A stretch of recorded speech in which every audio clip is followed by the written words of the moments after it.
అమ్మలారా, ఈ రోజు ప్రతి గొడవ కారణం కంపారిజన్. మీకు ఇంతకు ముందు కూడా చెప్పిన, వాళ్ళకి ఇది ఉంది, మనకి ఇది లేదు.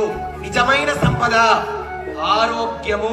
హెల్త్ ఈజ్ నిజమైన ఆరోగ్యము. ఇవాళ కోట్ల ఆస్తి ఉన్నవాడు చిత్రాన్నం కలిపితే పండుగ పూట చిత్రాన్నం తింటే ఏమైతుంది?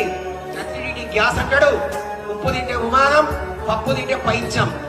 పెద్దవాళ్ళు చెప్పి ఓకేనేనా? ఇన్ని కోట్ల ఆస్తి సంపాదించి కూడా నీ 5 వేళ్లు నీ నోట్లకు సరిగ్గా పోనప్పుడు అది సంపదనా? సంపదనాది. ఎందుకమ్మా ఇతరులతో కంపేర్ చేసుకుంటున్నారు? వాళ్ళ కోట్లు ఉన్నాయి, వాళ్ళకి ఇండ్లు ఉన్నాయి, వాళ్ళకి బండ్లున్నాయి.